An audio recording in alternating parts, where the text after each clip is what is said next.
I'm the master, I am the enjoyer. That's the opposite of truth. That's why we have to apply a process that purifies us of the illusion, the false I. All we know what Jesus did is what we hear from the Bible. He was always talking about glorifying the Lord, praising the Lord. Our Father who art in heaven, hallowed be thy name. And he even said, there's many things I haven't told you because basically you're not ready. That's why this Bhakti Yoga process is so special, because it makes it possible to achieve these seemingly impossible goals. I mean, a lot of people can hear these truths and agree 100%, but know that for themselves, they just can't do it. But we have a process that makes it so that truth can be realized. It can be done.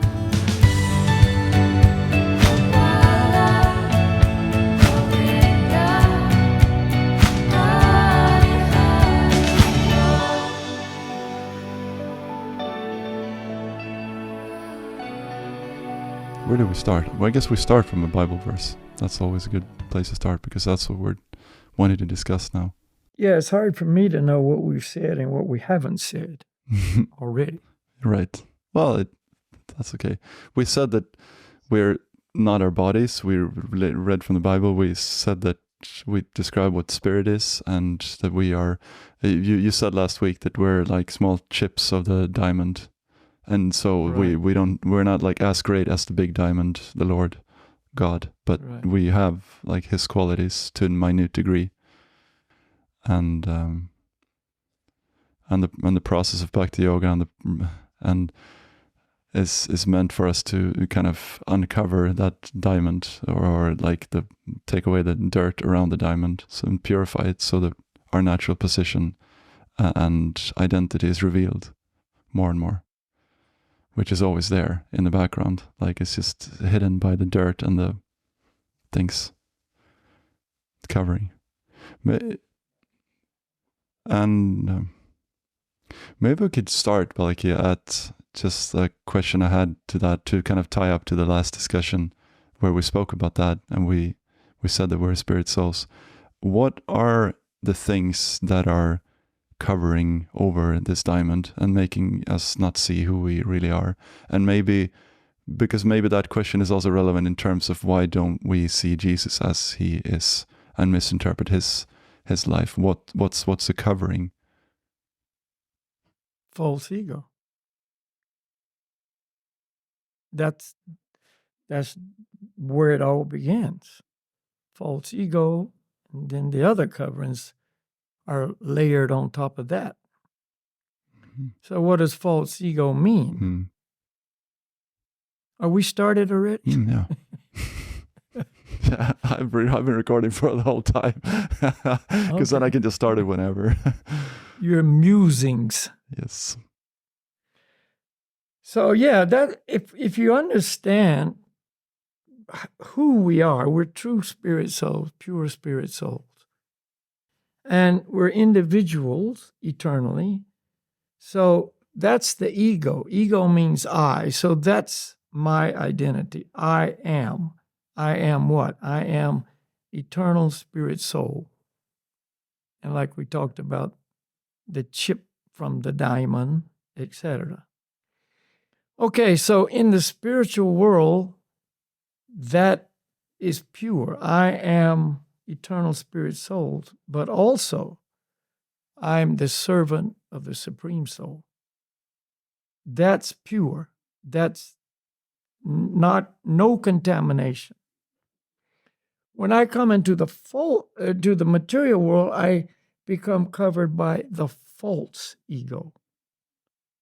The conception that I'm not the servant, I'm not the enjoyed, I'm the master, I am the enjoyer. That's the opposite of truth. Yeah. So that's where it all begins. I'm the enjoyer.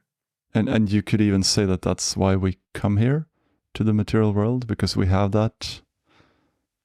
Well, the idea there is because we're of the same quality, of the Lord. We have all the same characteristics of the Lord, but in a minute quantity. So the Lord is number one. So I have that tendency to be number one too, because I'm that part and parcel. All the qualities are there. The Lord is number one. I have that tendency to be under that idea. I'm number one. He's the enjoyer. I have the tendency to be the enjoyer. He's the master. I have the tendency to be the master. See, he's the Lord. I have the tendency to be the Lord. He's the controller. I have the tendency to be controller. Mm-hmm. All these qualities, I have them innate within me.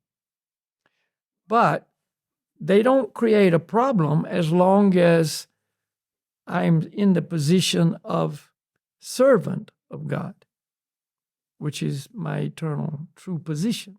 Mm-hmm. Subordinate, never equal, never above. But because those tendencies are there, there's the opportunity, and I have the freedom eternally to kind of exercise those qualities and identify with those qualities. Mm-hmm.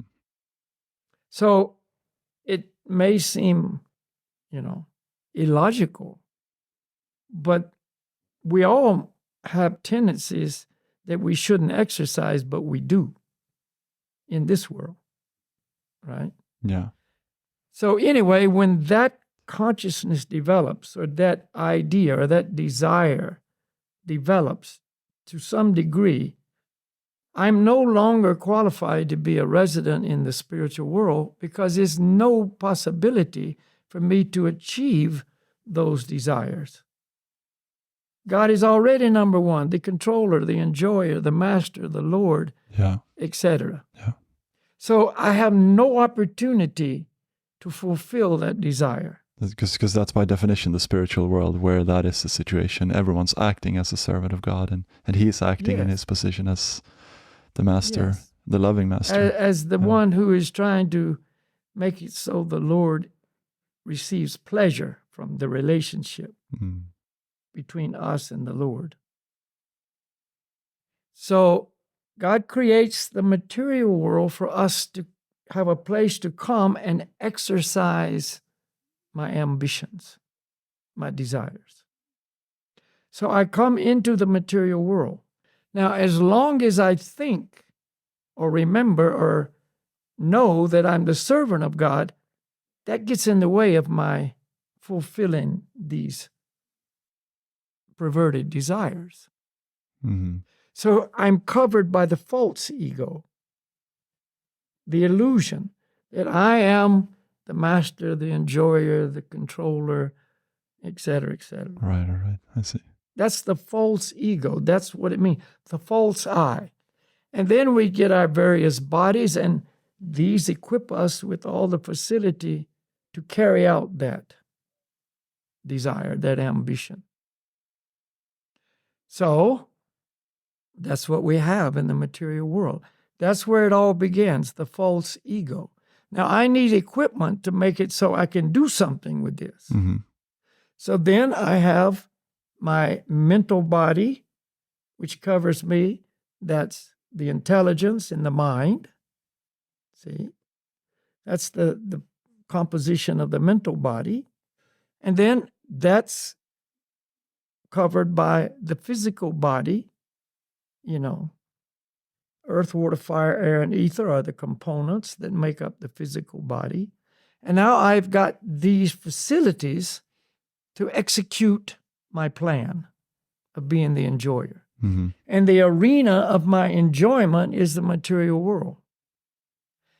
And the senses are the way I perceive, come in contact with the objects of enjoyment. So my eyes can see all kinds of things, which I, under illusion, think, oh, I like that. That's beautiful. That'll make me happy. Mm-hmm. My ears can hear the various sounds that appeal to my enjoying mood. And the nose can smell, and the tongue can taste, and the feeling, sense of feeling, and the genitals, etc., make me so I actually experience those sensations. And so I'm controlled by all of that under the pretense of I'm the enjoyer. So you could say, like, the fact that we have the tongue and we have the genitals, we have this equipment is a proof that we at some point or still wanted to be the enjoyer, and then we just like got the equipment according to our desire because God fulfilled our desire. Yeah. And so according to our, contact with nature and our karma and so on, we get various, bodies which have different senses that enjoy different sense objects. Mm-hmm. You see, like a vulture enjoys eating rotten flesh, but it enjoys it. I mean, that's its taste. It looks for it, flies in the sky, looking for the dead animals, not the live ones. Yeah.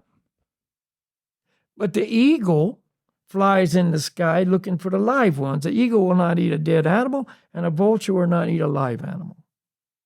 They have two different desires, two different tongues that require different food. Right.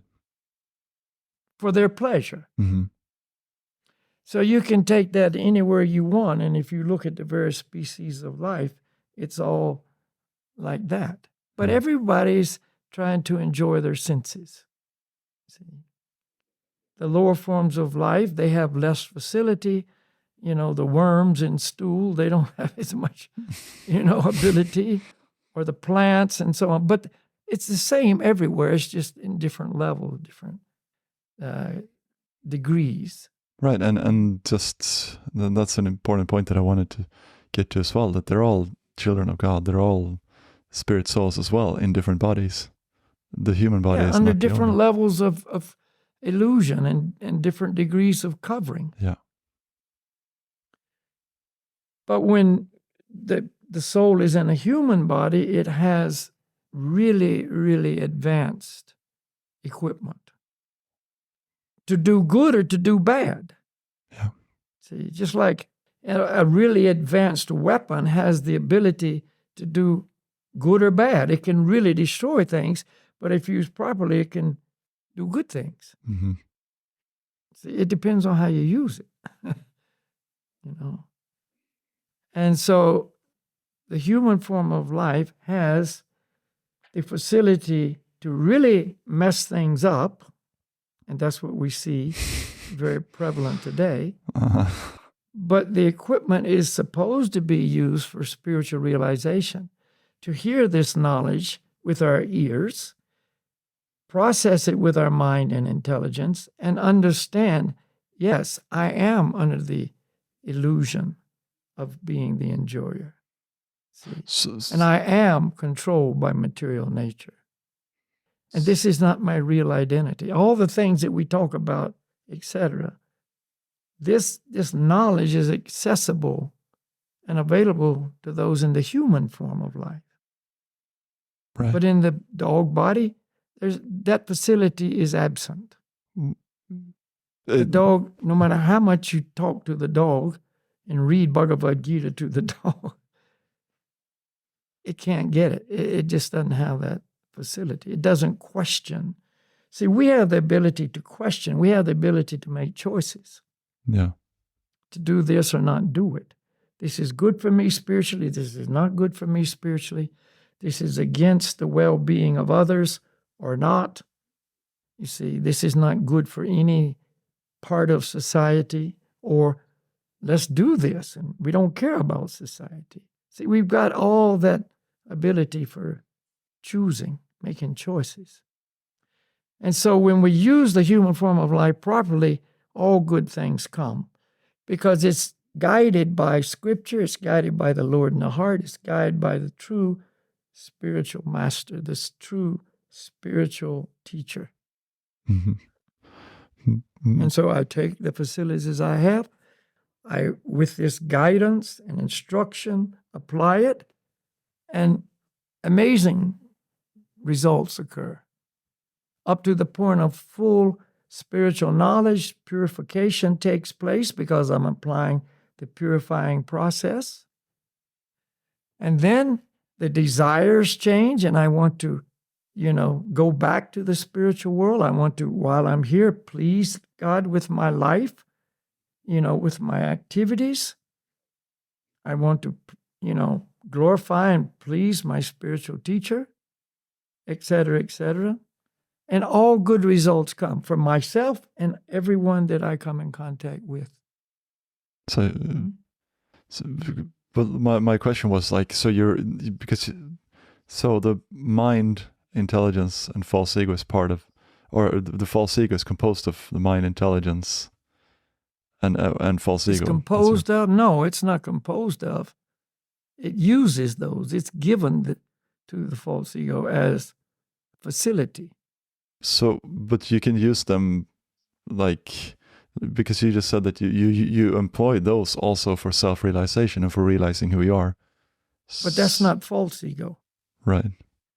That's true ego. You're breaking through the illusion and coming to the real application of yourself, the ego. Yeah, and like the ego, you are using the mind and intelligence. You can either use it for degradation or elevation of consciousness. Well, under the false ego, you'll use it incorrectly. Right. Under the true ego, you'll use it correctly. Right. Mm-hmm. And the same with the physical body. Mm-hmm. You'll use it correctly.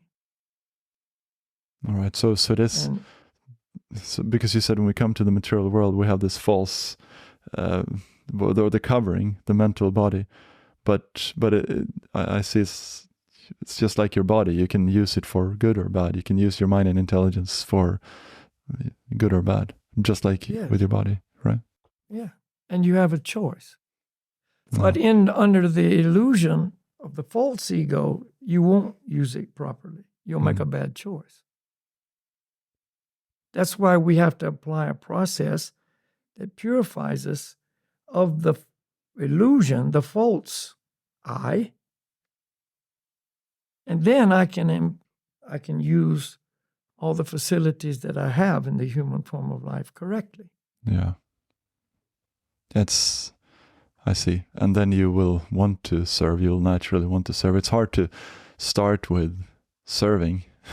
It's hard to just someone telling you that you should serve and then you just serve. But we need a simple, easy process to come to that platform of wanting that or desiring that or feeling that that's desirable to be in that position. And, Yes. Yes. But we have intelligence, and even though the false ego is still not completely eradicated by any means,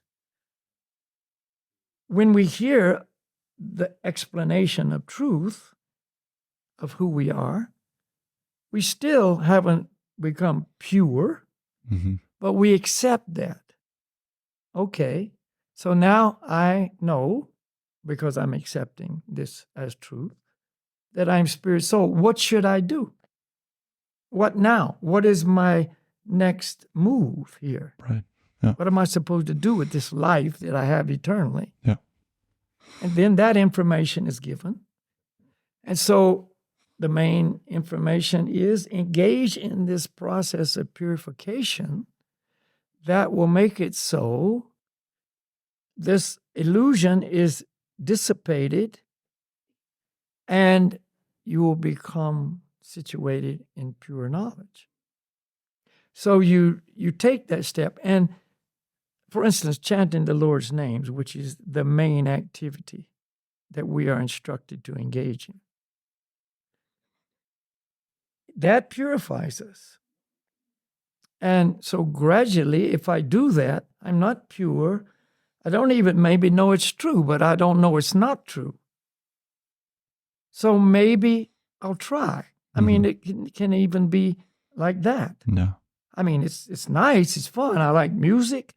I like this, chanting together and all this fun. It's fun, So I do it, and the potency has its effect, and it purifies me. And gradually, I come now more and more to understand, not only theoretically, but actually experiencing this truth. Mhm. Oh, I can begin to understand I'm spirit soul. And there is a supreme Lord, and I'm his part and parcel, and my position is subordinate, and my function is to serve him. And the chanting is the number one service. So back when I started, okay, I'll try it. Why not? Or even before that, I just bump into it somehow. And that's service. That is devotional service by default. To It's chant not conscious the names. there. It's not, I'm doing this to please the Lord. No, but by doing it, it is pleasing to the Lord, and it is devotional service. Right, even That's though how simple this process has been given to us. Right. It's designed to make it so simple.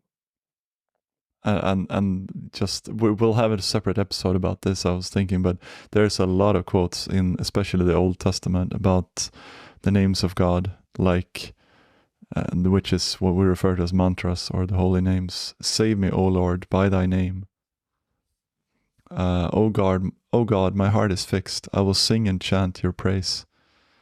Help us, O God, for our salvation, for the glory of thy name, and deliver us and purge away our sins for thy name's sake.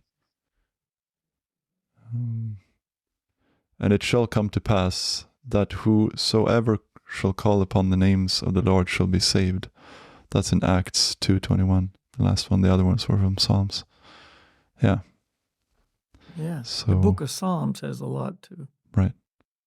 A lot of quotes about the name of the Lord. You know, here's an interesting example that I just heard.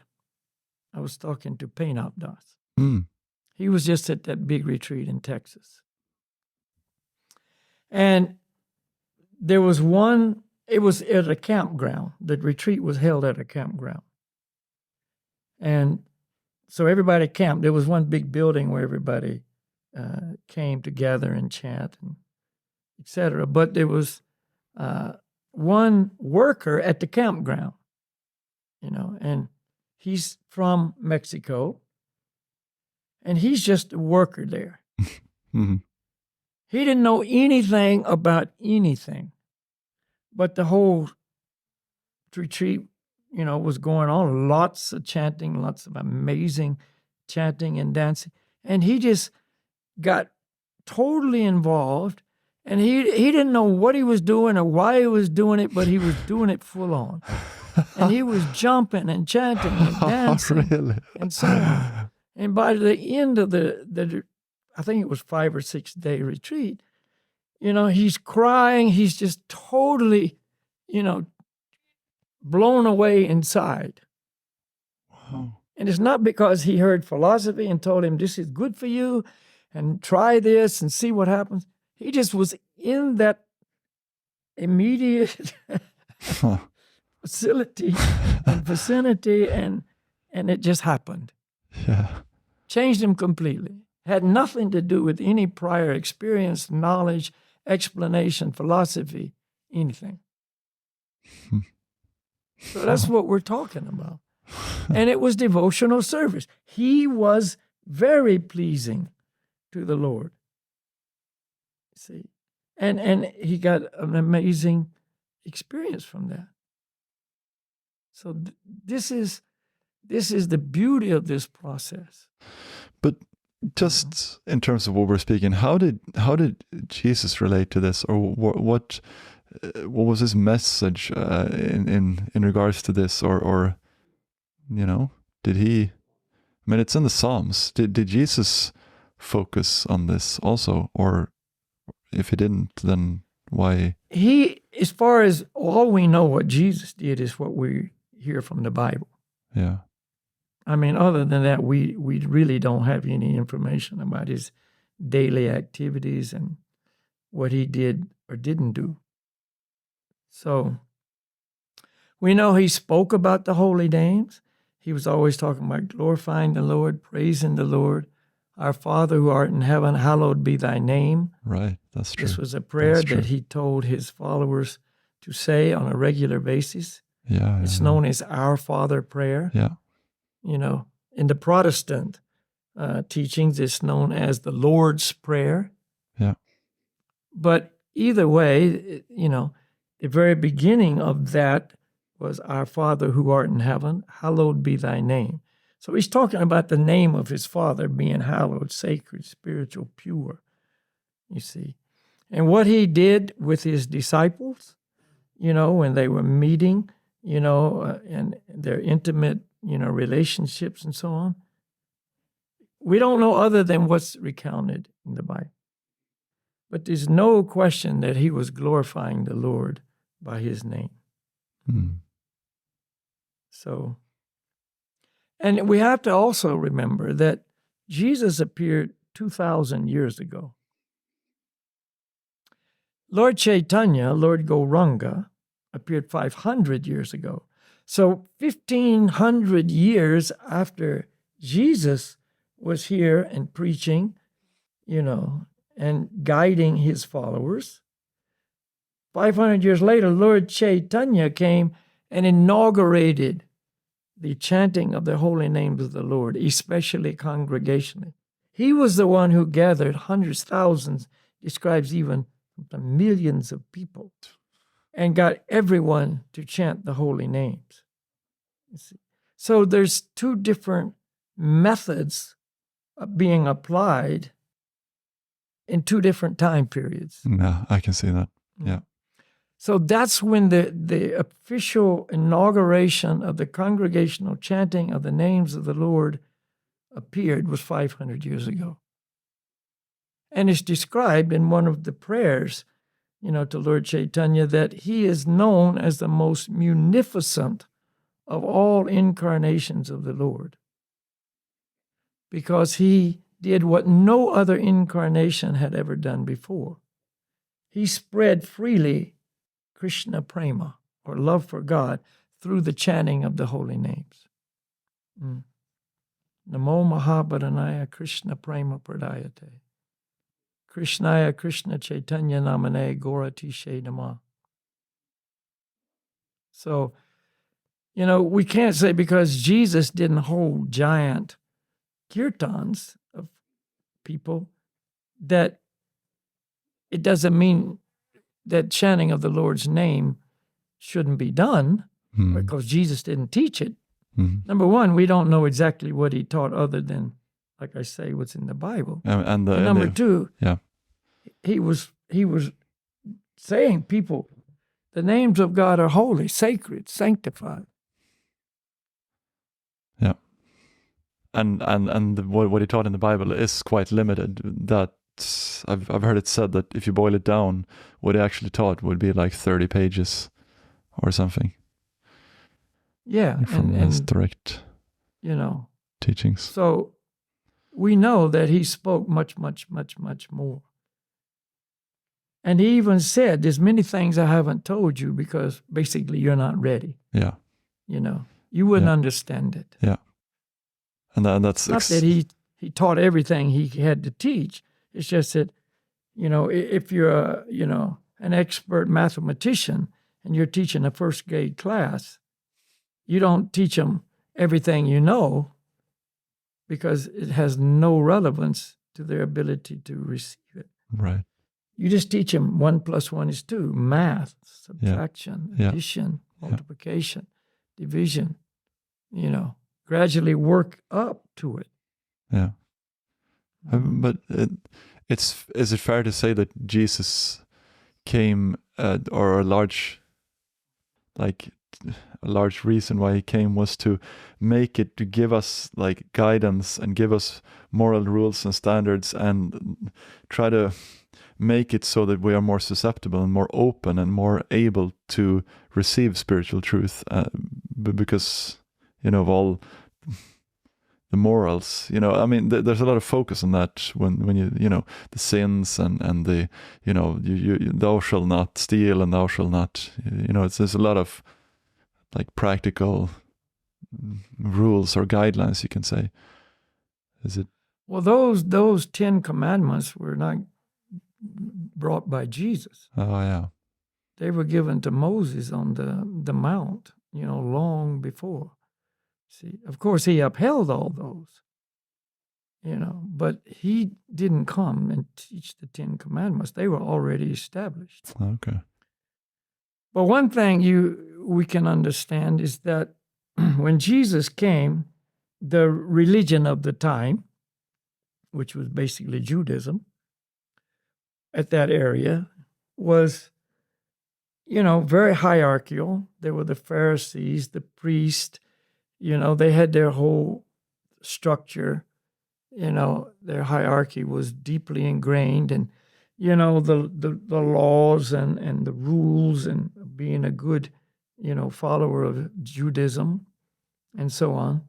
So it was kind of, I don't know if it's right to say it was stiff, but it was just very official, and a lot of the simple people were pretty much excluded from all that.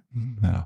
See, they didn't really fit in with all of this, So when Jesus came, who did he speak to?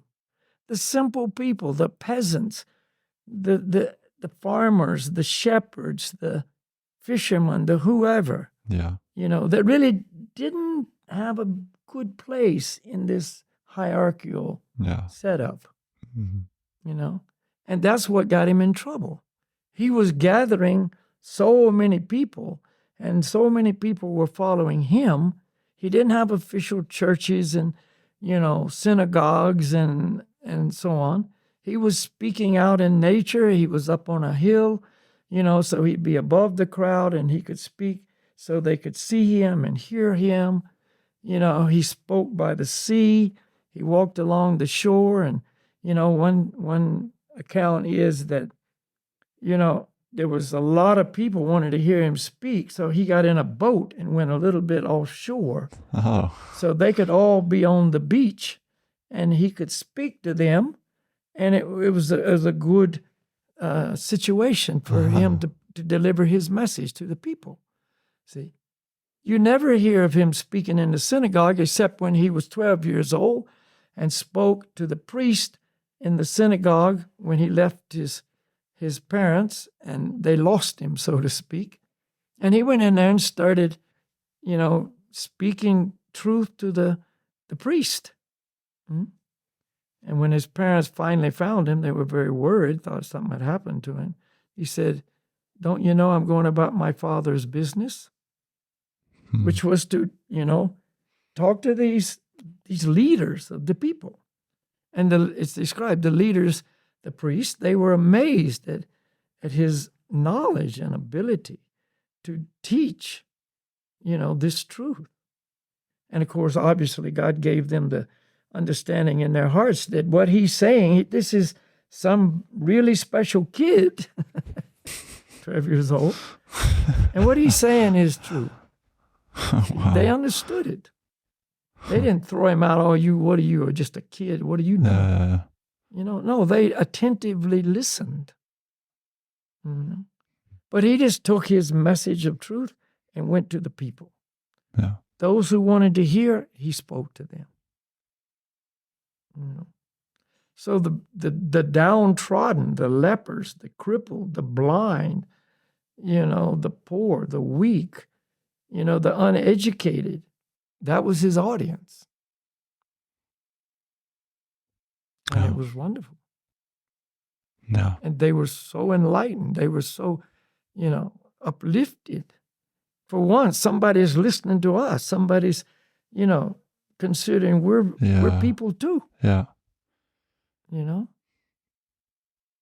And they could understand his message is perfect. And maybe it's easier for them, or I'm surely it's easier for them when they don't have that much material attachments and riches, that other things that they're attached to that comes in the way of coming to the point of that Jesus, taught of service. And he spoke to them about a better life. Yeah. And when you're in that kind of a position, you're very open to hear about a better life. But aware, a life in heaven. See, a life with your Father, not my Father, your Father, our Father. Exactly. So he made it clear, God is not only my Father, but he's our Father. Yeah. our Father. And that was wonderful news to them. Yeah. So it's the life of Jesus is so wonderful, and it's just so inspirational.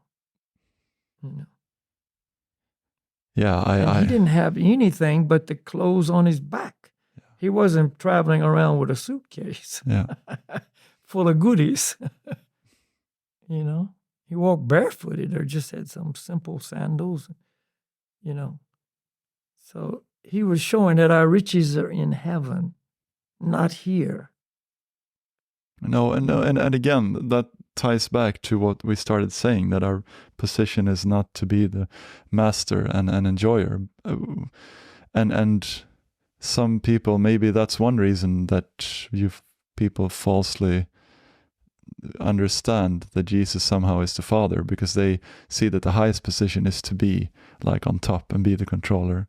But actually, Jesus was the servant of God, and that only increases his fame and how wonderful he is, and his life and his love for the Supreme, for the Father. I don't know if that makes sense, but that's at least my feeling, that maybe that's a reason why we misunderstand it so much, because we think ourselves that, I would want to be on top, and that's the highest. Yeah, and if we look at Jesus, he didn't try to control anybody. No, not at all. And he certainly, didn't have any material enjoyments. He didn't engage in any of those enjoyments of the world, but he was totally happy, totally satisfied, and he wasn't going around bemoaning his situation. He was just doing what he had to do to deliver the message of hope. And that's what he delivered, a message of hope to all those who basically had no hope. What was the future for those people? They didn't have a future. They were illiterate, they were poor, they were downtrodden, they were, weak, they were sick. What was their hope? He gave them hope. Hope, but in their hearts, spiritual hope. He distributed love. They could understand he loves us. He talked about love a lot. But love for the Father and love for your fellow man. First, love the Lord thy God with all their heart, mind, and entire being.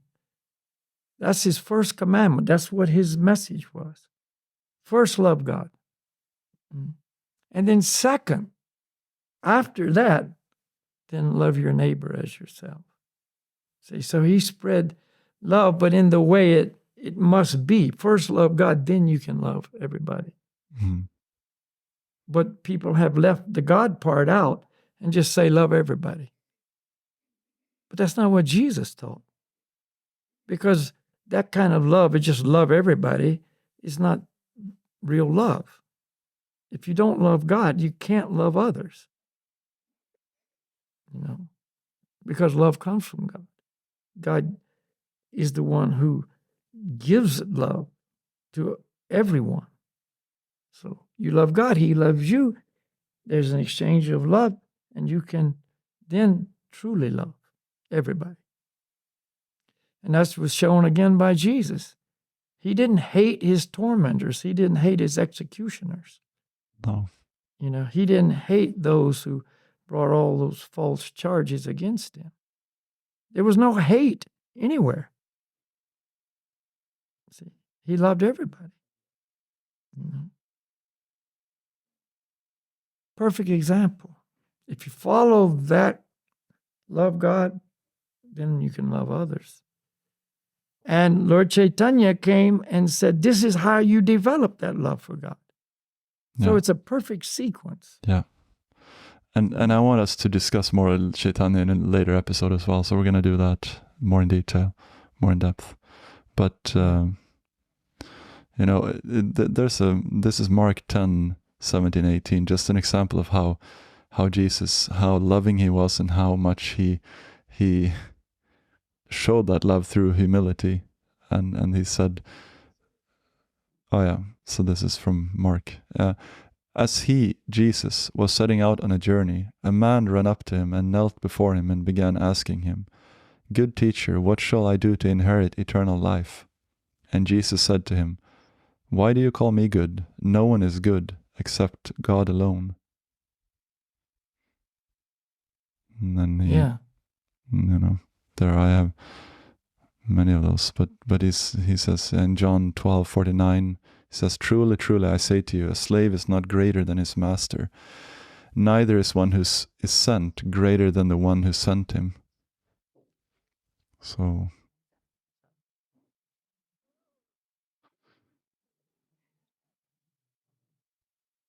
Yeah, always taking the subordinate position. right, yeah, wait, yes, exactly. That's what I was going to. Which is the safe place to be, the place to be if you really want to have love for the Lord. That's the platform to stand on. Yeah.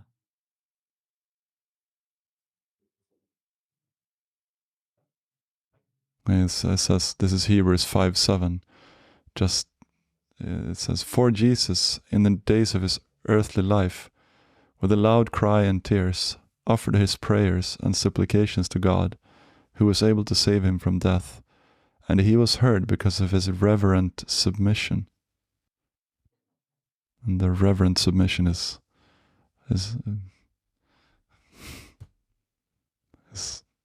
I don't know what to say. Is the it's important to note reverent submission, not trying to be above, but submissively serve and pray to. Yeah. So the point that I wanted to get to is that if it doesn't take away, and we said this in the first episode as well, but it doesn't take away anything from Jesus to say that he was a servant of God. That's what he said. That's who he said he was, and it only adds to his glory. And again, like you said, with love requires two people loving, and two separate entities. Jesus showed it with two fingers, right? Like me and the Supreme Father are one. But he didn't show one finger, he showed two fingers that were kind of intertwined, because two living entities that are connected in love. Our will is the same. My will is only the will of the Lord. But I don't have my separate will. I am only serving him because he was that perfect. He had come to that platform of full submission to God and doing his will. So yeah.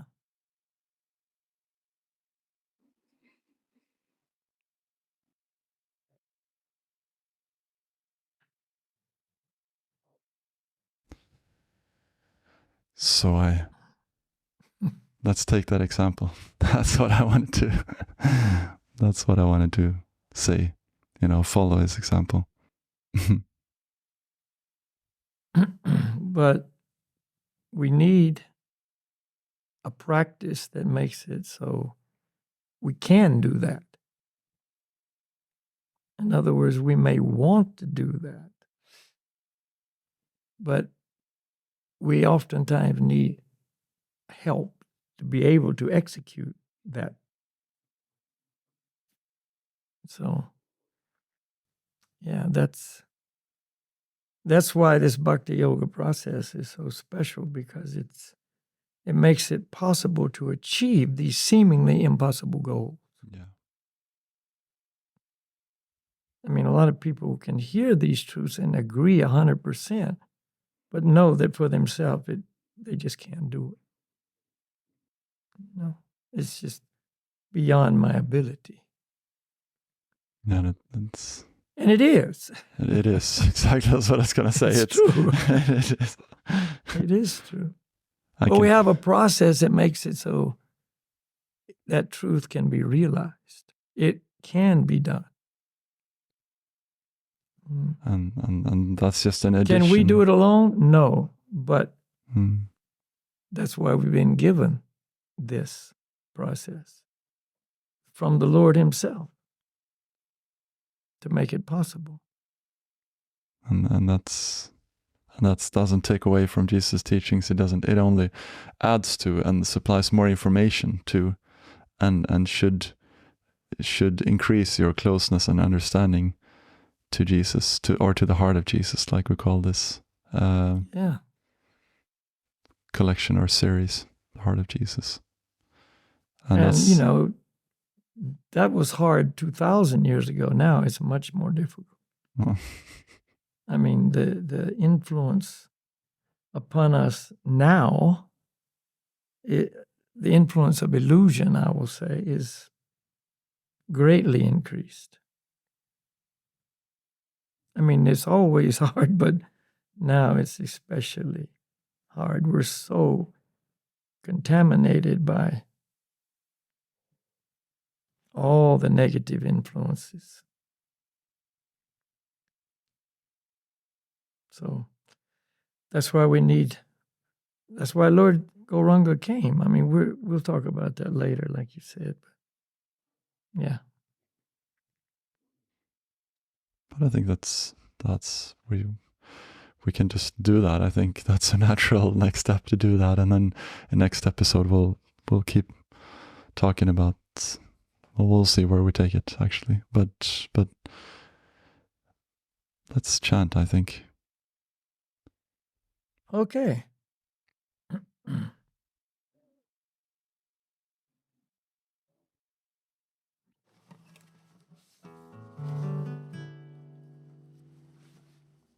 What's our mantra today, Ruben? Should be Gauranga something. Gauranga. Gauranga Haribo. Haribo. Nityananda Haribo. So Gauranga, you've all heard, but Nityananda, this is the Lord's most intimate associate. So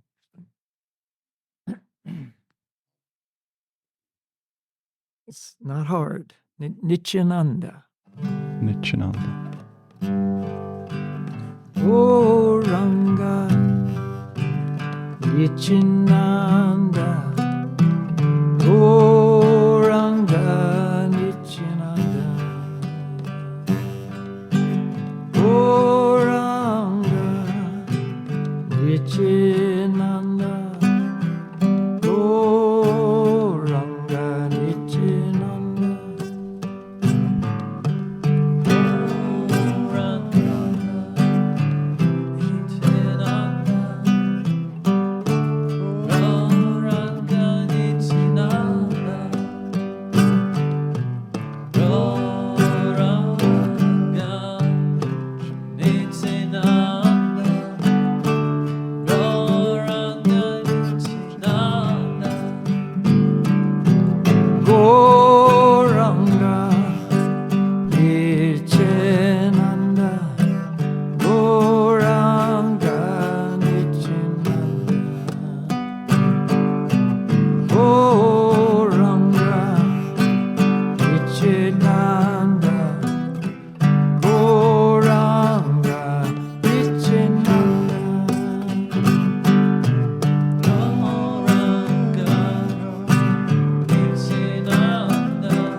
Haribo.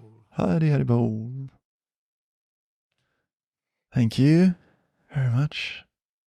Haribo. I hope you can hear me now. I think Slava needs to. Now. Yes. Yeah. Good. Cool. Thank you, Slava. Okay, so thank you very much. Thank you, Malakia. And thanks to everyone listening. Hope you give this a chance, and you can greatly benefit. And yeah, so don't forget to share it with your friends. Yeah. Exactly. Yes. And we'll see everybody next time. Yep. Okay. Thank you, Malakia. Okay, Ruben, all the best up there in the far north.